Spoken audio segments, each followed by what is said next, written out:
Bonjour à toutes et à tous et bienvenue dans cette émission. Nous allons voir comment monter son entreprise quand on est étudiant. Et pour aborder le sujet, nous recevons Bertrand Pouget, directeur des programmes du MoveJ, le mouvement pour les jeunes et les étudiants entrepreneurs. Salut Bertrand. Salut. Et on reçoit aussi Robin Maquet, cofondateur de Bisco, à l'origine d'un procédé de transformation de byssus, de moule en fibre textile, c'est ça?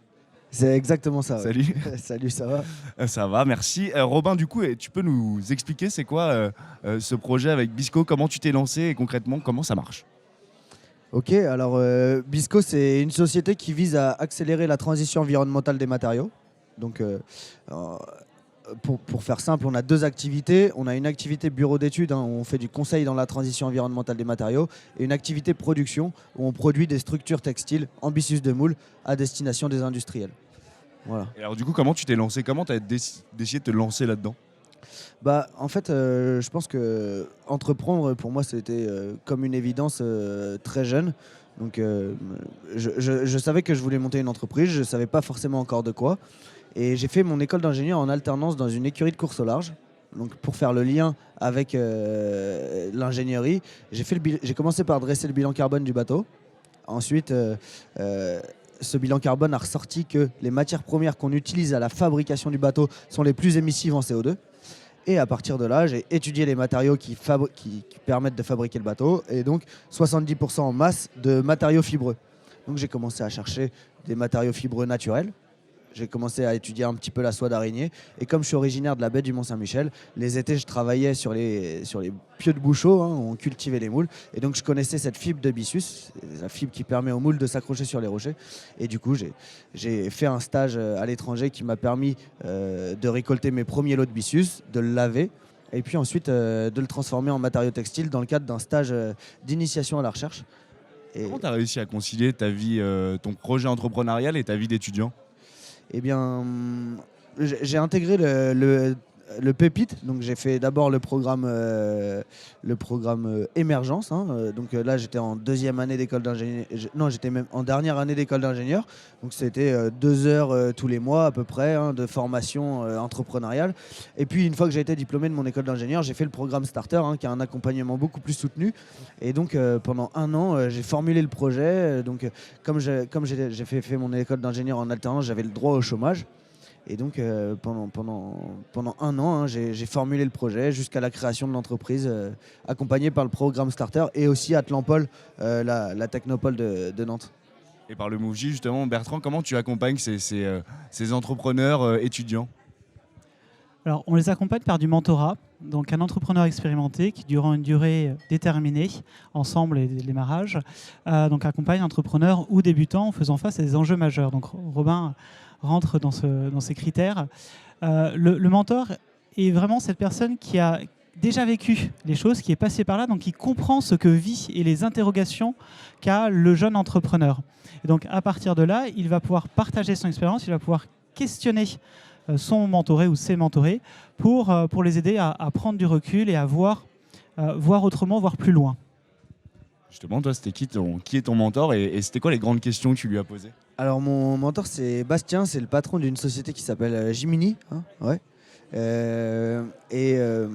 Moi, j'ai compris très tôt que le mentorat, c'était indispensable pour monter une société. Je suis déjà mentoré par plusieurs entrepreneurs, mais de manière très officieuse. Et donc là, j'ai un mentor officiel avec le MoveJ. C'est quand même un petit peu différent. C'est un petit truc en plus. Par exemple, avec mes autres mentors, je parle uniquement des problèmes de la société, de la stratégie, etc. Ils me donnent des conseils. Par exemple, moi, j'ai fait comme ça, donc tu devrais faire à peu près pareil. Avec Bastien, c'est différent. Avec Bastien, par exemple, je lui parle de ma relation avec ma copine. C'est chose qu'on ne fait pas forcément avec un mentor qu'on a un petit peu comme ça. Donc voilà, c'est vraiment un accompagnement sur l'ensemble de la vie d'entrepreneur, sur du perso, sur du pro. Et c'est hyper riche et la relation est vraiment, vraiment sympa. Ouais. Bertrand, tu veux rebondir là-dessus?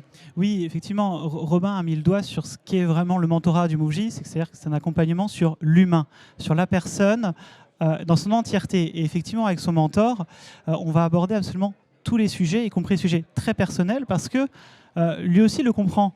Quand on est entrepreneur et qu'on passe pas mal de dizaines d'heures par semaine sur son projet, on met aussi sa vie perso entre parenthèses.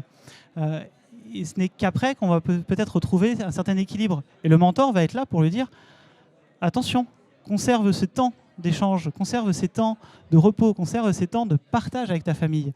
Donc le mentor est vraiment là pour tout partager avec son mentoré. Et c'est vrai que c'est une relation très confidentielle, donc ils osent tout se dire l'un et l'autre. Je tenais justement aussi à dire que Robin a un mentor qui est lui-même grand lauréat du prix Mouv'J comme Robin cette année. Donc c'est vrai qu'en plus ils ont ce lien-là et ils comprennent ce que cela entraîne. Justement, ça t'a aidé à remporter ce prix du Mouv'J 2022 ? Alors oui, effectivement, ça m'a aidé. Déjà, la dotation financière de 10 000 € qui n'est pas négligeable quand on lance une société. Surtout quand on est étudiant, on n'a pas de fonds propres, quoi, clairement. Donc, bah, voilà, ça apporte une aide. Et en plus, moi, au moment où j'ai remporté le Grand Prix Mouv'J, j'étais dans une phase où j'étais en plein dans le financement de l'entreprise.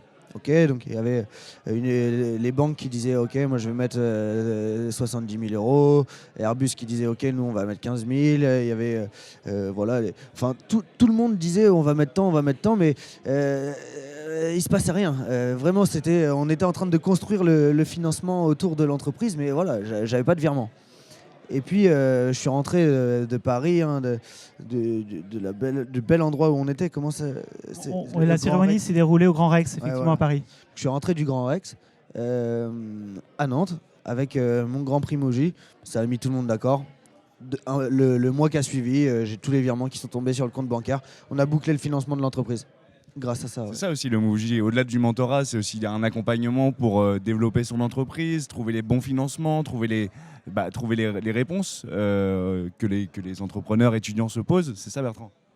Oui, en fait, aux côtés du mentorat, on développe un certain nombre d'activités, notamment les experts métiers qui vont pouvoir intervenir ponctuellement à la demande des mentorés et des anciens mentorés, parce que la communauté est aussi très importante au sein du Mouv'J.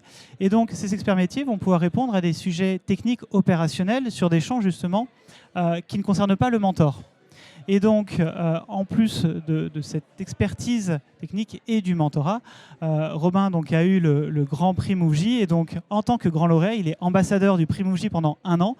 Donc, il a une très belle visibilité qui lui est accordée. Et la renommée du prix, puisque nous en sommes à la 14e édition, la renommée du prix fait que, effectivement, ça permet de débloquer pas mal de freins, d'ouvrir pas mal de portes. Entre le moment où tu as créé ton entreprise et maintenant, quelles ont été tes interrogations au début quand tu as décidé de te lancer dans cette aventure entrepreneuriale? Et maintenant, quelles sont tes interrogations pour la suite? Alors, au moment où j'ai lancé, il y a forcément un peu de peur. On se demande est-ce qu'on va y arriver, hein, et je pense que c'est plutôt sain d'ailleurs. Ce serait inconscient de ne pas avoir un peu de peur, hein. Donc, est-ce qu'on va y arriver? Est-ce que l'innovation elle est bonne? Est-ce qu'on va trouver les marchés? Est-ce qu'on va trouver des clients? C'était ça les interrogations au début. Aujourd'hui, l'interrogation c'est comment est-ce qu'on va scaler jusqu'à 1 million de chiffre d'affaires pour intégrer le programme IME. Voilà, c'est pour intégrer l'IME, ouais. La réflexion évolue en même temps que le projet évolue. C'est quoi les avantages et après on verra aussi les inconvénients à se lancer quand on est jeune, quand on est encore étudiant? Alors oui, parce que il faut avoir le diplôme d'ingé. Moi, j'étais en école d'ingé, donc il faut l'avoir. Je pense que moi, au moment où j'étais étudiant, que j'ai décidé de lancer l'entreprise, l'entreprise pour moi, c'était plus important que l'école. Donc ça veut dire que si je devais lancer la boîte et que je pouvais pas finir mon école et pas avoir le diplôme, j'étais prêt à le faire. J'étais prêt à abandonner l'école pour lancer la boîte. Heureusement, ça s'est bien goupillé et puis j'ai réussi à avoir le diplôme et tout. Donc, ouais, il faut réussir à allier les deux. Il y a moins de temps, le projet il avance moins vite. Mais voilà, comme je disais tout à l'heure, hein, une fois que j'ai été diplômé, pendant 1 an, j'ai formulé le projet, création de l'entreprise ensuite et c'est parti. Donc, ouais, il faut réussir à allier l'apprentissage et la formulation du projet. Mais en soi, moi, je trouve que si je peux donner un conseil aux gens qui nous écoutent, aux étudiants, le truc le plus important à apprendre quand on est à l'école, c'est apprendre à apprendre. Bah ouais, parce qu'en fait, une fois qu'on sait apprendre à apprendre, on peut apprendre tout ce qu'on veut. On peut apprendre n'importe quoi. Voilà, ça c'est important. Et à partir du moment où on arrive à avoir ça à l'école, le projet entrepreneurial, il peut se formuler en parallèle, quoi. Mais ça demande beaucoup d'investissement quand même. ton projet demande beaucoup d'investissement parce que c'est quand même une innovation industrielle et technologique. Quand on est étudiant et qu'on doit trouver des financements, tu en as un peu parlé tout à l'heure, mais est-ce que c'est un avantage d'être jeune et d'avoir cette fougue au démarrage ou à l'inverse, c'est plutôt un inconvénient? Je dirais que c'est plutôt un inconvénient, hein. Les banques, elles sont pragmatiques, hein. Quand elles voient un petit jeune tout fou qui sort de l'école et qui a besoin de plusieurs centaines de milliers d'euros pour lancer une activité industrielle, elles sont pas sereines, hein. Donc il faut réussir à les convaincre, c'est pas facile. Moi, j'ai réussi à les convaincre en commençant à rentrer des premiers clients. Des gens qui disent nous on est intéressé par le produit, on est prêt à l'acheter. Et donc là, quand on commence à remplir un carnet de commandes, forcément les banques elles se disent bon ok, peut-être qu'on va y aller. Donc ouais, c'est difficile de trouver le financement. Nous on a créé l'entreprise il y a 1 an et demi aujourd'hui. On a mis à peu près 1 an, donc c'est 1 an de travail pour aller chercher un peu moins de 600 000 euros. Et l'accompagnement est donc indispensable pour aider justement ces entrepreneurs à convaincre, que ce soit les banques, que ce soit les fonds, que ce soit n'importe qui en fait. C'est important d'être accompagné. Oui, je dirais même que c'est le premier point en fait. On a des partenaires bancaires au sein du MoveJ et ce qu'ils nous disent c'est qu'on va plus facilement prêter à des personnes qui sont accompagnées, quel que soit le type d'accompagnement, parce qu'on sait qu'il y a un soutien derrière, on sait qu'il y a d'autres personnes sur lesquelles l'entrepreneur, surtout quand il est jeune, va pouvoir s'appuyer. Et donc ça, cet accompagnement est un élément clé pour aller chercher du financement. Et puis, comme Romain le disait, je pense qu'à partir du moment où il y a les carnets de commandes qui sont pleins et puis qu'il y a un premier financement qui est validé, les autres en fait s'enchaînent parce que il y a une première confiance qui a été accordée et donc la confiance ensuite suit. C'est quoi les grands défis des jeunes entrepreneurs que vous rencontrez avec le MoveJ? C'est quoi les grands défis actuels du moment pour eux? Alors, en ce moment, ou de manière générale, je pense qu'au-delà du financement, effectivement, trouver un financement, surtout quand on est sur un projet qui demande beaucoup de financement comme Romain, c'est la légitimité, en fait, en tant que jeune. Tu en parlais, aller parler à un banquier, mais même aller parler à des grands clients, enfin des clients potentiels, des grands groupes, aller faire des démarches commerciales qui ne sont pas évidentes quand on est jeune, quand on démarre, quand c'est la première fois ou presque qu'on le fait, d'être l'égal de celui que l'on a en face de soi, surtout qu'on estime être en face normalement du grand patron. Donc il y a ce premier frein et le mentor est aussi là pour aider à passer cette étape-là. Enfin, on est tout à fait légitime d'apporter son projet sur la table et de pouvoir justement être dans la négociation. Donc ça, je pense que c'est vraiment le premier élément. Ensuite, donc on n'a pas eu de financement, je vais le laisser de côté. Ensuite, je pense que c'est ne pas avoir peur de grandir. Certains se disent on va y aller tout doucement, on va regarder ce que ça donne et puis on va y aller étape par étape, quitte justement à pas aller tout de suite ou pas aller sur les étapes suivantes. Or c'est vrai que si l'étape suivante est indispensable, pourquoi se freiner, pourquoi la retarder? Donc ça c'est vrai que ne pas hésiter justement aussi à déjà voir plus loin, se projeter. Et cela inclut notamment, et c'est souvent les questions que l'on a chez les jeunes, les recrutements. On a peur de recruter parce que c'est un engagement. On engage des frais, on s'engage aussi personnellement sur une personne. On met de la confiance envers cette personne. Et donc c'est vrai que les premiers recrutements sont souvent difficiles. On passe par les stagiaires, alors parce que c'est plus facile, ou des alternants parce que c'est plus facile, mais aussi parce qu'il n'y a pas cet engagement vis-à-vis de la personne. Donc je dirais que ce sont les principaux éléments que l'on voit de crainte que l'on peut retrouver chez les jeunes. Une question à tous les deux pour conclure, mais quel message vous avez envie de faire passer à ces jeunes qui hésitent encore à se lancer, ces étudiants qui se disent l'entrepreneuriat ça me tente, mais en même temps j'ai les études, il faut un parcours où en fait je dois être salarié, pas prendre de risques, c'est risqué, etc. Qu'est-ce que vous leur diriez à ces jeunes? Si tu veux commencer, Robin.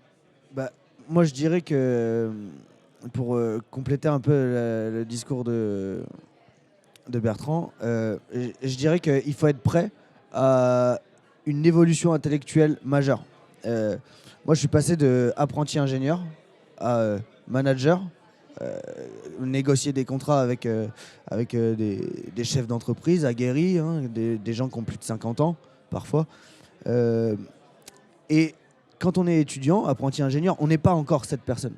Donc, en fait, il y a une évolution intellectuelle et mentale qui est hyper importante d'opérer parce qu'on doit devenir une autre personne qui est capable d'être manager, de diriger une équipe, d'aller chercher des financements à la banque, etc. etc. Donc il faut être prêt à changer la personne qu'on est aujourd'hui pour passer à une personnalité de chef d'entreprise. Et je pense qu'une fois qu'on est prêt à ça, globalement, ça se passe plutôt bien. C'est cette légitimité dont tu parlais, Bertrand, justement, cette légitimité à construire. Et en fait, on l'a construit qu'en agissant, au final, qu'en se lançant. Tout à fait. Et puis, par le regard aussi de l'autre ou des autres, dire mais si, tu en es capable, si tu peux le faire, si c'est normal que tu le fasses. Donc ça, c'est effectivement important. Moi, mon message, ça va rejoindre effectivement aussi ce que disait Robin tout à l'heure, mais c'est oser. Osez vous lancer parce qu'on apprend toujours de tout, y compris de ses erreurs. Les entrepreneurs osent tous les jours, font des erreurs, ils rebondissent. Alors, j'ai un mentor qui dit petite entreprise, petit problème, grosse entreprise, gros problème. Mais c'est effectivement ça, sauf qu'un petit problème, parfois, voilà, on apprend en tout cas de toujours de tout ça. Donc, osez, vous allez apprendre. Si ça marche, c'est très bien. Si ça ne marche pas, c'est pas grave, vous rebondirez. Et puis surtout, naturellement, faites-vous accompagner parce que l'accompagnement vous aidera à grandir, personnellement, aidera à grandir l'entreprise. Et le MoveJ est là pour vous accompagner. Merci à tous les deux. Et si vous voulez plus d'informations sur la création d'entreprise, rendez-vous sur bpifrance-création.fr. Merci, salut. Merci.